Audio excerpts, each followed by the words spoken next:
Bismillahirrahmanirrahim. Assalamualaikum warahmatullahi wabarakatuh.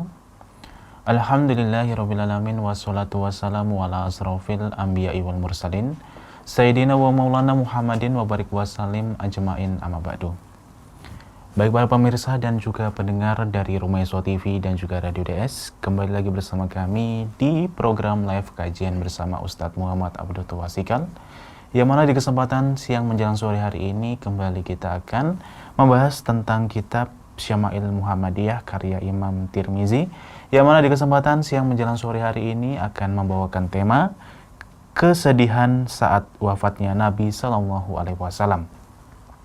Dan untuk para pemirsa dan pendengar dari Rumah Yeswa TV dan juga Radio DS, bila mana nanti masih ada waktu untuk bertanya, nanti juga akan kami sediakan waktu untuk para pendengar dan pemirsa yang ingin menanyakan perihal agama kepada Ustadz Muhammad Abdul Twasikal lewat nomor interaktif di 0812 28185131, 0812 28185131. Dan baiklah para pemirsa dan pendengar dari Rumah Yeswa TV dan juga Radio DS, berhubung Ustadz sudah berada di studio dari Radio Darus Sholihin, langsung saja kami hadirkan untuk Anda live kajian bersama Ustadz Muhammad Abdul Twasikal.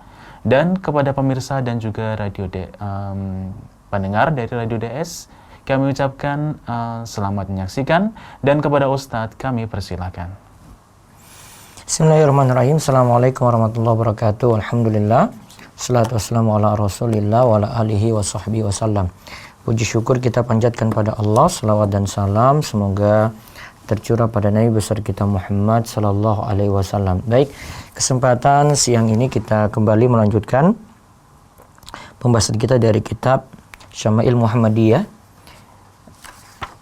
Masih melanjutkan bab wafatnya Rasulullah sallallahu alaihi wasallam. Bab 54. Maja'a fi wafati Rasulillah sallallahu alaihi wasallam. Dan kita lihat beberapa hadis lagi tentang ini. Monggo bisa dibaca hadis 38 berapa sekarang? 386. Ya, 386, monggo. Hadis 386. Humaid bin Mas'adah Al-Bashri bercerita kepada kami. Ia berkata, Sulaim bin Akhdar bercerita kepada kami dari Ibnu Aun, dari Ibrahim, dari Al-Aswad, dari Aisyah. Ia berkata, aku menyandarkan Nabi ke dadaku, atau ia berkata, ku ke pangkuanku. Kemudian beliau meminta baskom untuk kencing di dalamnya. Kemudian beliau kencing di dalamnya, kemudian beliau wafat. Perkataan Aisyah, aku menyandarkan Nabi SAW ke dadaku, atau ia berkata, aku menyandarkan Nabi SAW ke dadaku, atau ia berkata, ke pangkuanku. Perawi di sini ragu, akan tetapi yang ditunjukkan oleh riwayat lainnya adalah ia menyandarkan Nabi SAW ke dadanya. Pertama kali beliau SAW sakit, dan sakitnya semakin parah pada hari Senin sepekan sebelum beliau wafat. Beliau SAW meminta izin kepada istri-istri beliau untuk dirawat di rumah Aisyah. Nah, jadi keistimewaan Aisyah di sini, rumah Aisyah itu dijadikan tempat Nabi SAW itu dirawat di situ, dan Nabi SAW minta izin pada istri-istri yang lainnya supaya yang lainnya ridhoi dalam hal ini. Terus, dan semua istri beliau mengizinkannya. Kemudian beliau dipapah oleh dua orang dengan kondisi kedua kaki beliau menyeret tanah. Meskipun kondisi sakit beliau semakin parah, tetapi beliau tetap mengimami sholat berjamaah. Sampai suatu saat sakitnya sangat keras, maka beliau meminta kepada istri-istri beliau untuk membawakan 7 kirbah botol air, ya, terus botol air, dan beliau meminta agar air itu dituangkan di atas kepala beliau ketika waktu sholat tiba. Ketika mereka melakukannya, maka beliau pun keluar untuk mengimami sholat, dan sholat terakhir yang beliau kerjakan bersama para sahabat adalah sholat pada hari Jumat. Nah, pada hari Jumat, ya, dari hari Senin sampai hari Jumat. Terus kemudian yang menjadi imam berikutnya adalah Abu Bakar radhiyallahu anhu. berdasarkan perintah beliau. Abu Bakar mengimami mereka mulai dari hari Jumat sampai hari Senin nantinya, ya. Kemudian beliau Shallallahu Alaihi Wasallam wafat. Nah, jadi selama Jumat, Sabtu, Ahad, Senin 4 hari itu, ya kurang lebih 4 hari, Abu Bakar itu mengimami sholat, ya, karena Nabi SAW yang meminta hal ini. Terus perkataannya, kemudian beliau Shallallahu Alaihi Wasallam meminta baskom untuk buang air kecil di dalamnya. Kemudian beliau kencing di dalamnya. Kemudian beliau wafat.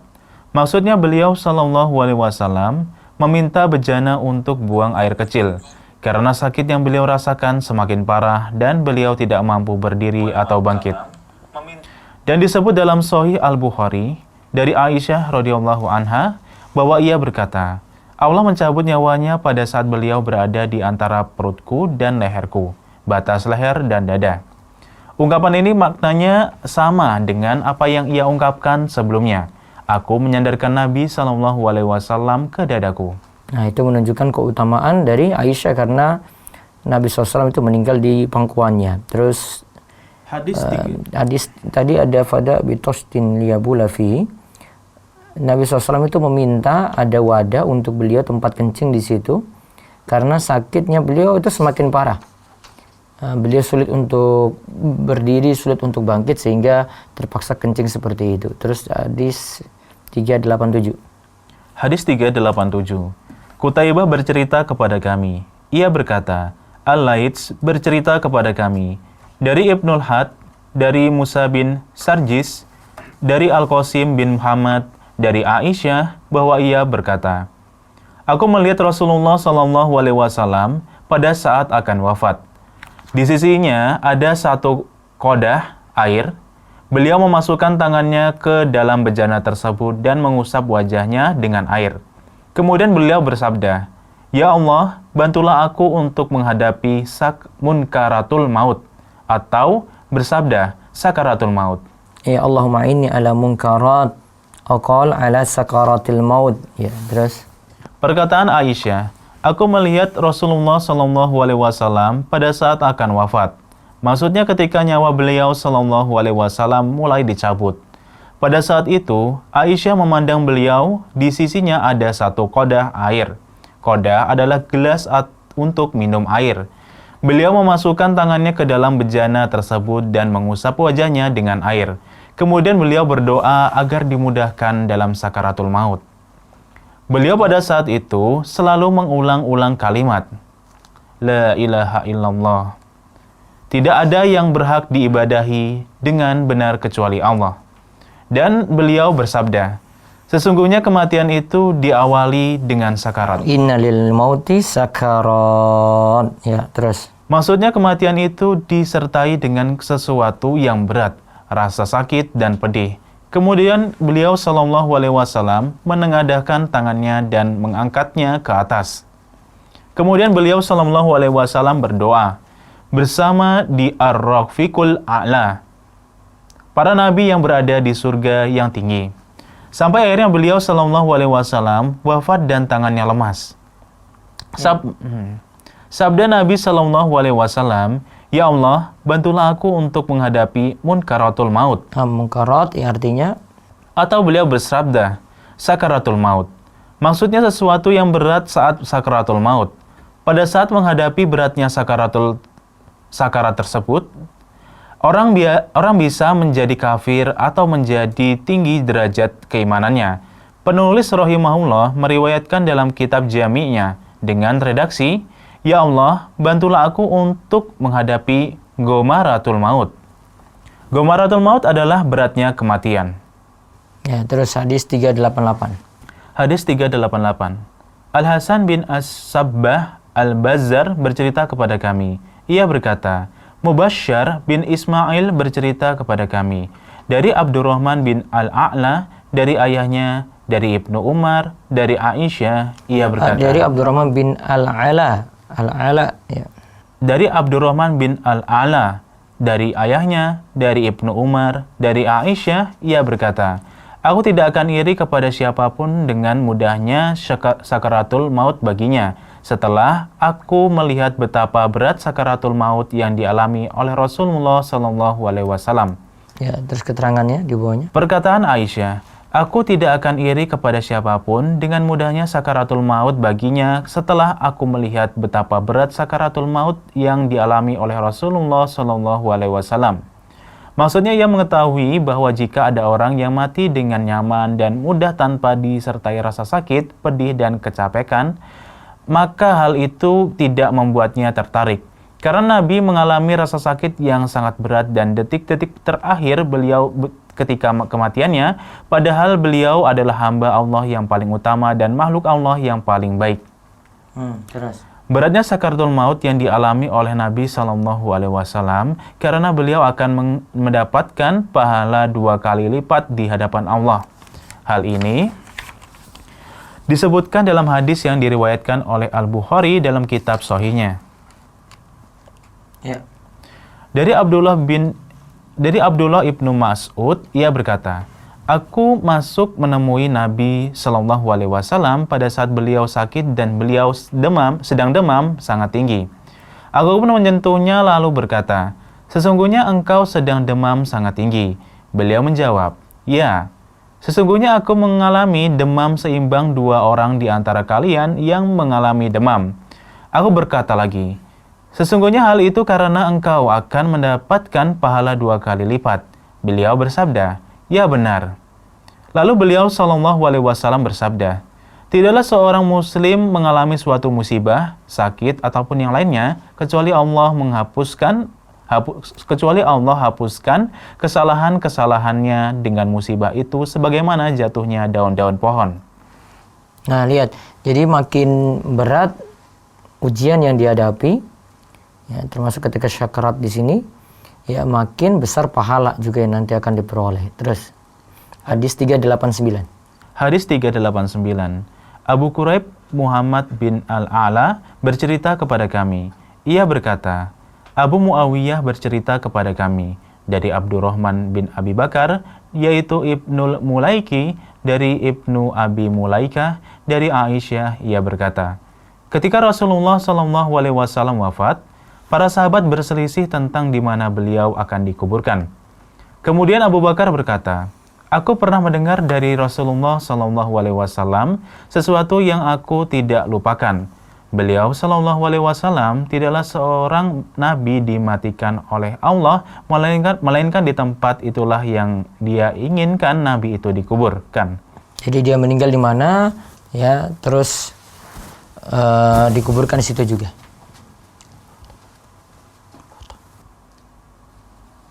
Ya, terus. Kuburkan beliau di lokasi tempat beliau berbaring. Perselisihan mereka tentang penguburan Nabi Shallallahu Alaihi Wasallam dalam 2 hal. Pertama, apakah beliau Shallallahu Alaihi Wasallam dikuburkan atau tidak dikuburkan? Kedua, jika beliau dikuburkan, di manakah harus dikuburkan? Ya, terus. Perkataan Aisyah, aku pernah mendengar dari Rasulullah Shallallahu Alaihi Wasallam sesuatu yang aku tidak lupakan. Ungkapan ini untuk menegaskan kisah yang disampaikan dan kisah tersebut benar-benar terjadi.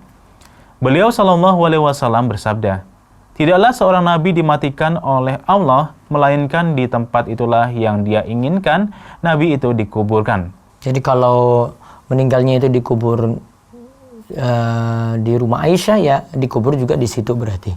Terus? Kuburkan beliau di lokasi tempat beliau berbaring. Kuburkan beliau di lokasi tempat beliau berbaring. Beliau Shallallahu Alaihi Wasallam diwafatkan di kamar Aisyah, yaitu di atas tempat tidurnya. Kemudian para sahabat rahimahumullah sepakat berdasarkan hadis ini dan berdasarkan pada riwayat yang disampaikan oleh As-Siddiq dari umat ini, radhiyallahu anhu, bahwa beliau dikuburkan di lokasi tempat berbaring beliau. Kemudian Abu Thalhah radhiyallahu anhu menggali lubang kuburan di bawah tempat tidur beliau, yaitu beliau wafat dan beliau Shallallahu Alaihi Wasallam dikuburkan di situ. Ya, terus. Hadis 390. Hadis 390. Muhammad bin Bashar, Abbas Al-Anbari, Sawar bin Abdillah dan yang lainnya bercerita kepada kami. Mereka berkata, Yahya bin Sa'id bercerita kepada kami dari Sufyan Ats-Tsauri, dari Musa bin Abi Aisyah, dari Ubaidullah bin Abdillah, dari Ibnu Abbas, dari Aisyah, bahwa Abu Bakar mencium Nabi SAW setelah beliau wafat. Abu Bakar saat itu sedang berada di rumahnya, di Al-Aliyah. Kemudian ia dikabari bahwa Nabi SAW sudah wafat. Kemudian ia datang ke rumah Nabi SAW. Dan saat itu, orang-orang sedang berkumpul di sekitar rumah Aisyah. Ia meminta agar diberi jalan. Ia masuk ke dalam rumah dan Nabi SAW sudah ditutup dengan kain. Ia membuka kain penutupnya di bagian wajah beliau dan ia mengetahui bahwa Nabi SAW sudah wafat. Kemudian ia meletakkan mulutnya di antara kedua mata pada kening kekasihnya, yaitu Rasulullah SAW, dan menciumnya sebagai ciuman perpisahan. Dari kisah ini dapat diambil pelajaran bahwa mencium mayat itu boleh. Misalnya seseorang mencium kening ayahnya, ibunya, atau seorang alim setelah ia wafat sebagai bentuk perpisahan dengannya. Nah, seperti itu dibolehkan mencium orang yang meninggal dunia ya di keningnya. Itu seperti yang dilakukan oleh Abu Bakar ini pada Rasulullah SAW. Terus hadis 391. Hadis 391. Nas bin Ali Al-Jahdami bercerita kepada Jahdomi. Nas bin Ali Al-Jahdomi bercerita kepada kami. Ia berkata, marhum bin Abdul Aziz Al-Attar bercerita kepada kami dari Abu Imran Al-Jauni, dari Yazid bin Babanus, dari Aisyah, bahwa Abu Bakar masuk untuk melihat Nabi SAW setelah beliau wafat. Kemudian ia meletakkan mulutnya di antara kedua mata Nabi dan meletakkan kedua tangannya pada kedua lengan beliau. Ia berkata, duhai Nabi, duhai yang terpilih, duhai yang dicintai. Hadis ini maknanya sama dengan hadis sebelumnya. Dalam hadis ini ada tambahan bahwa Abu Bakar radhiyallahu anhu meletakkan kedua tangannya pada kedua lengan beliau SAW. Seakan-akan ia memeluk Nabi SAW. Kemudian ia berkata, duhai Nabi, duhai yang terpilih, duhai yang dicintai. Wa nabiyya wa safiyya wa khalilah. Itu. Terus ini adalah ungkapan kesedihan karena kehilangan Nabi. Riwayat ini dalam sanadnya ada Yazid bin Babanus. Ia makbul untuk menjadi perawi mutaba'at, riwayat mendukung dari jalur yang sama. Tetapi jika berdiri sendiri, maka hadisnya lemah. Ya, jika berdiri sendiri baru hadis ini lemah. Namun hadis ini hadis yang kuat insyaallah. Terus hadis 392. Hadis 392. Bishr bin Hilal As-Sawwaf Al-Bashri bercerita kepada kami. Ia berkata, Ja'far bin Sulaiman bercerita kepada kami dari Sabit, dari Anas. Ia berkata, pada hari Rasulullah SAW memasuki Madinah, maka segala sesuatu di dalam kota itu menjadi bersinar. Dan pada hari beliau SAW wafat, maka segala sesuatu yang ada di kota Madinah menjadi gelap. Tidaklah tangan-tangan kami menggerakkan mengingkari hati-hati kami sendiri. Terus. Dalam hadis ini, Anas bin Malik radhiyallahu anhu menggambarkan kegundahan hati, kesedihan jiwa dan beratnya yang dirasakan oleh para sahabat radhiyallahu anhum. Ya. Pada saat Nabi SAW wafat, dan itu benar-benar mereka alami. Anas radhiyallahu anhu menyebutkan perbandingan antara para nabi pada hari Nabi SAW memasuki Madinah dan pada hari beliau wafat. Ia berkata, pada hari Rasulullah SAW memasuki Madinah, maka segala sesuatu di Madinah itu menjadi bersinar. Dan pada hari beliau wafat, maka segala sesuatu yang ada di Madinah menjadi gelap. Ini menggambarkan betapa dahsyatnya masalah tersebut. Betapa berat apa yang dirasakan oleh semua orang yang di seluruh penjuru Madinah. Dan mereka mengalami musibah yang paling besar sehingga tanah menjadi gelap dalam pandangan mata mereka dan kesedihan sangat mendalam dalam hati-hati mereka. Tidaklah tangan-tangan kami menggerakkan tanah ketika kami menguburkan beliau. Maksudnya, setelah menguburkan beliau, Shallallahu Alaihi Wasallam, sampai-sampai kami tidak percaya pada hati. Maksudnya mereka tidak percaya dengan hati-hati mereka karena kesedihan yang sangat mendalam tersebut. Bukan karena pendustaan, keraguan, atau kelemahan iman.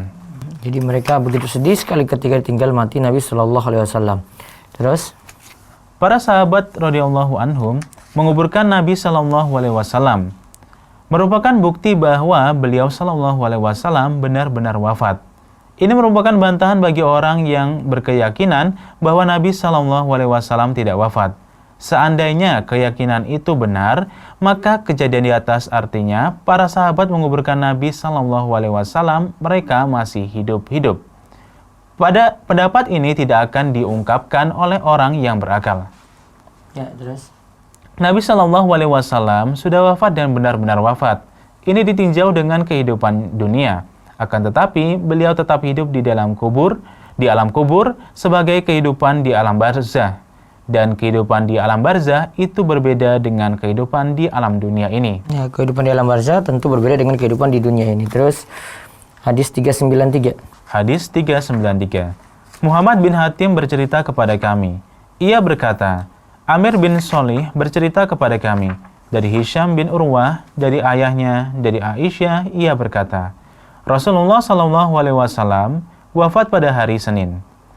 Hadis ini menjelaskan bahwa hari wafatnya Nabi Shallallahu Alaihi Wasallam adalah hari Senin. Hari Senin Nabi SAW itu wafat atau meninggal dunia. Terus, ini merupakan ijma, kesepakatan yang juga merupakan hari kelahiran beliau Shallallahu Alaihi Wasallam. Hari Senin itu hari wafatnya dan juga hari kelahiran Nabi Shallallahu Alaihi Wasallam. Lalu, hadis 394. Hadis 394. Muhammad bin Abi Umar bercerita kepada kami. Ia berkata, Sufyan bin Uyainah bercerita kepada kami. Dari Ja'far bin Muhammad, dari ayahnya, ia berkata, Rasulullah Shallallahu Alaihi Wasallam wafat hari Senin, dan beliau Shallallahu Alaihi Wasallam dalam kondisi sudah meninggal. Melewati hari itu dan malam Selasa, beliau Shallallahu Alaihi Wasallam dikuburkan pada waktu malamnya. Sufyan berkata, selainnya berkata, terdengar suara masahi pada akhir malamnya. Perkataan Muhammad, Rasulullah Shallallahu Alaihi Wasallam wafat hari Senin, dan beliau dalam kondisi sudah meninggal. Melewati hari itu dan malam Selasa, beliau Shallallahu Alaihi Wasallam dikuburkan pada waktu malamnya, yaitu malam Rabu. Iya, yaitu malam Rabu ya, Lailatul Arbi'a. Beliau dikuburkan pada malam Rabu tadi. Terus, perkataan Sufyan, terdengar suara masahi pada akhir malamnya. Masahi adalah alat yang terbuat dari besi, logam untuk menggali tanah. Sebagian ulama menyebutkan bahwa penguburan Nabi Shallallahu Alaihi Wasallam terlambat sampai malam Rabu karena agar semua orang leluasa mensolatkan jenazah beliau. Dan mereka mensolatkan jenazah beliau secara berombongan bertahap di kamar Aisyah radhiyallahu anha. Karena kamar tersebut hanya cukup untuk beberapa orang saja. Hadis ini mursal. Akan tetapi ada riwayat lain yang terdapat di dalam Musnad Imam Ahmad. ya ini coba lihat hadisnya. Dari Aisyah radhiyallahu anha bahwa ia berkata, kami tidak mengetahui penguburan Rasulullah Shallallahu Alaihi Wasallam sampai kami mendengar suara masahi di akhir malam Rabu. Ya, jadi meninggal Senin, dikuburkan malam Rabunya ya. Diingat baik-baik seperti itu. Terus hadis 395. Hadis 395. Qutaibah bin Sa'id bercerita kepada kami. Ia berkata, Abdul Aziz bin Muhammad dan Syarik bin Abdillah bin Abi Namir bercerita kepada kami. Dari Abu Salamah bin Abdurrahman bin Auf, ia berkata, Rasulullah Shallallahu Alaihi Wasallam wafat pada hari Senin dan dikuburkan pada hari Selasa. Abu Isa berkata, hadis ini gharib. Abu Salamah bin Abdurrahman bin Auf adalah seorang dari tingkatan tabi'in yang tidak menyaksikan wafatnya Nabi Shallallahu Alaihi Wasallam. Dalam hadis ini doif, dan hadis ini doif baik sanad maupun matannya. Sanad maupun matanya doif. Adapun sanad, ya. Adapun sanadnya, karena sanadnya mursal, di dalamnya juga ada Abdul Aziz bin Muhammad Ad-Darawardi. Ia saduk. Ia saduk. Ia soduk. Dan biasa menyampaikan hadis dari catatan orang lain dan sering salah. Nah, sering keliru ya. Berarti di sini nanti bermasalah nih. Terus, begitu juga Syarik bin Abdullah. Di dalamnya juga ada Syarik bin Abdullah. Ia saduk. Ia soduk dan yukhti, sering salah. Terus. Adapun matanya, karena isi redaksinya bertentangan dengan hadis sahih tentang penguburan Nabi Shallallahu Alaihi Wasallam pada malam Rabu. Nah, ini bertentangan dengan hadis yang menyebutkan tentang malam Rabu. Baik, sampai di pembahasan tadi. Nanti hadis berikutnya hadis cukup panjang. Nanti insya Allah kita kaji pada pertemuan esok hari. Monggo bisa bertanya. Bagi yang mau telepon, tanya bebas juga bisa di 0812 281 85131. Sekali lagi, yang mau menelepon di 0812 281 85131. Monggo silahkan.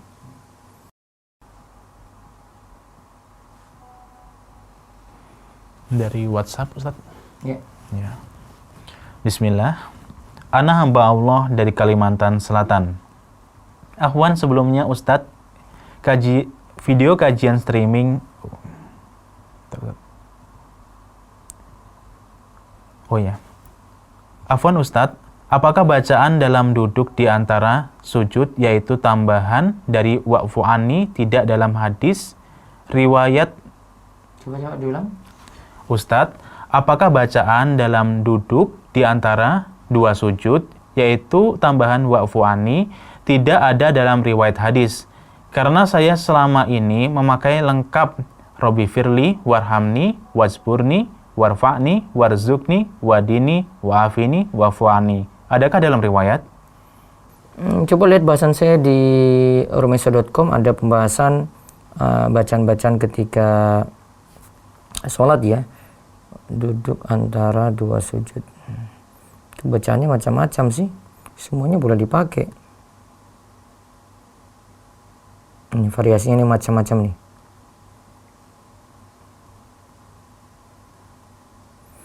Rabbi firli warhamni wajburni warfa'ni warzukni wahdini. Ada lagi Allahumma firli warhamni wajburni wahdini warzukni. Rabbi firli warhamni wajburni warzukni warfa'ni. Ada lagi Allahumma firli warhamni wa'afini wahdini warzukni. Allahumma firli warhamni wahdini wa'afini warzukni. Wa'fu'ani memang tidak ada. Tapi kalau ada yang nambahkan juga tidak membuat sholatnya jadi masalah gitu. Wallahu alam. Terus. Selanjutnya. Ustadz Ana mau bertanya mengenai tentang nama, apakah Alifah Barroh Askadani boleh dinamakan pada anak Ustadz? Alifah Barroh Askadina. Saya itu prinsip saya kalau beri nama dan kalau beri saran tidak terlalu rumit-rumit namanya ya. Pertama, kata nggak terlalu banyak, terus cari nama yang mudah diucapkan. Terus saran saya, cari saja nama yang sudah familiar, itu artinya orang-orang dulu sudah pakai gitu. Daripada kita buat nama baru, orang sulit ucapkan juga. Tolong orang-orang tua, nih yang bapak ibu-ibu milenial nih, nggak usah terlalu buat sensasi dengan nama-nama yang nanti orang juga sulit ucapkan gitu. Nama itu nggak mesti cari yang orang itu belum pernah sebut gitu ya. Kalau kayak gini, ini bukan prinsip yang baik seperti ini. Jadi tolong pakai nama yang sudah familiar saja. Ya, itu yang saran saya. Jadi kalau setiap orang tanya saya selalu pakai saran seperti itu. Wallahu a'lam. Selanjutnya, Ustadz, arisan yang sudah mengakar di masyarakat itu meski sudah ada kesepakatan antara anggota arisan, apakah tetap haram? Diulang? Ustadz, arisan yang sudah mengakar di masyarakat itu meskipun sudah ada kesepakatan antara anggota arisan, apakah tetap haram? Tidak, arisan asalnya boleh. Wallahu a'lam. Selanjutnya, Ustadz, fidyah bagi simbah sepuh, fakir dan ditanggung anaknya. Simbah punya anak, menantu dan cucu, apakah boleh menerima fidyah simbah tersebut? Kasih yang di luar kerabat ya. Itu yang aman di sini untuk dikasih. Ya, terus. Ya, selanjutnya. Afwan Ustadz, bolehkah membeli makanan lewat GoFood dengan pembayaran tunai? Boleh. Asalkan tidak memanfaatkan promo saat itu. Selanjutnya. Ya. Saya mau bertanya Ustadz, apakah boleh seorang yang meminjam emas kepada saya, namun saya meminta mengembalikan dalam bentuk uang senilai harga emas saat ini? Karena uang tersebut Diulang. Saya mau tanya Ustadz, apakah boleh seseorang yang meminjam emas kepada saya, namun saya meminta mengembalikan dalam bentuk uang senilai harga emas saat ini? Karena uang tersebut mau segera dipakai. Jadi, tidak perlu si peminjam membelikan emas di toko lalu dikasih ke kita. Lantas emas itu saya jual lagi karena uangnya mau segera dipakai. Sebentar, ini ada artikelnya. Pinjam uang kembalikan emas atau sebaliknya ya.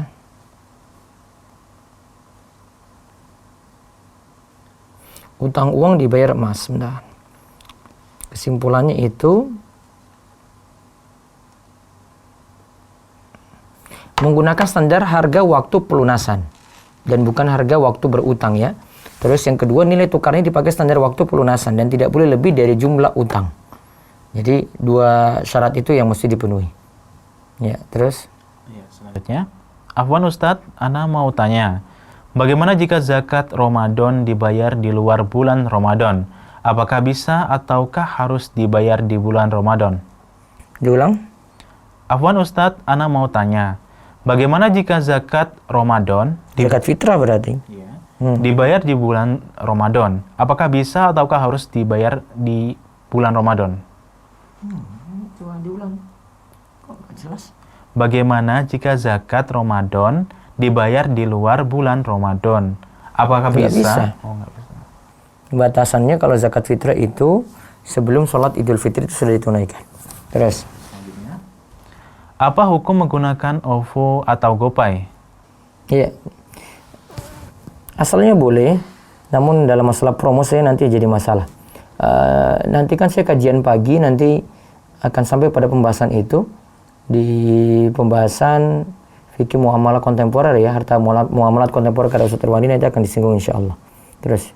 Selanjutnya, Ustadz, bagaimana hukumnya jika dalam suatu keluarga bersama-sama beli sesuatu makanan dan ternyata kemudian yang bagian pesan tersebut memesan makanannya dengan menggunakan OVO atau GoPay? Tadi sudah diulang-ulang, cari yang lain pertanyaan. Oh sama Ustaz. Baru itu. Oke. Sama.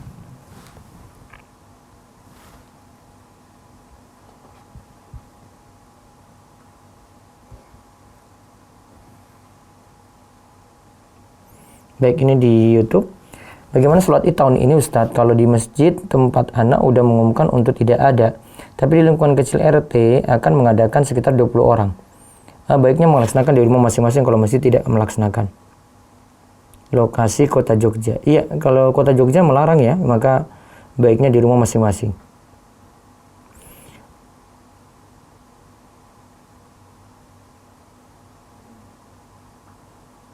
Ustadz izin bertanya bagaimana hukumnya jika pada suatu acara dilakukan zikir bersama dengan mengeraskan bacaan dengan tujuan mengajarkan peserta acara agar terbiasa berzikir. Kalau ini ada pengajian, jika bersamanya tidak tepat ya di sini ya. Terus Ustadz dalam doa 10 malam Lailatul Qadar ada wa'fu anni, boleh diubah menjadi wa'fu anna seperti di Masjidil Haram, boleh kalau dibaca untuk jamak ya, untuk banyak orang. Baik, itu yang kita bahas untuk kesempatan siang hari ini. Mudah-mudahan manfaat. Insyaallah kita ketemu lagi pada kesempatan esok hari. Ya, yaitu dengan bahasan masih sama sambil Muhammadiyah. Nanti besok Selasa nanti diselingi dulu dengan materi panduan ini ya, hari raya. Akan kita lihat infonya. Nanti malam ada kajian bersama remaja. Diharapkan stay lagi, dengarkan kajian lewat channel Rumah Iso TV ini. Siapkan pertanyaan dan jangan lupa nanti ada kuis menarik sehingga butuh untuk siapkan catatan untuk merangkum materi malam ini. Malam ini adalah tentang masalah murtad. Ya, tentang masalah murtad. Apa itu murtad? Baik, demikian kita cukupkan, kita tutup dengan doa kafaratul majelis. Subhanakallahumma bihamdika asyhadu an la ilaha illa anta astaghfiruka wa atubu ilaik. Assalamualaikum warahmatullahi wabarakatuh. Waalaikumsalam warahmatullahi wabarakatuh.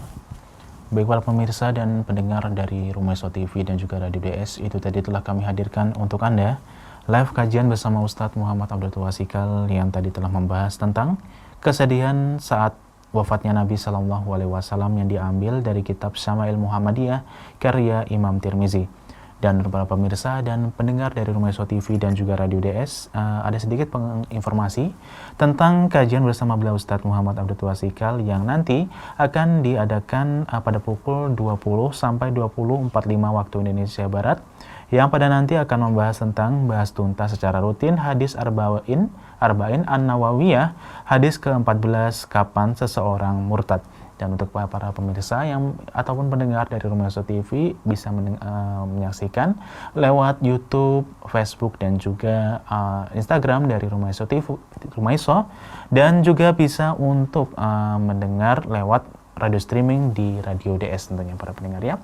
Dan sampai di sini dulu para pendengar dan pemirsa dari Rumaiso TV dan juga Radio DS, perjumpaan kita di kesempatan sore hari ini, dan wassalamualaikum warahmatullahi wabarakatuh.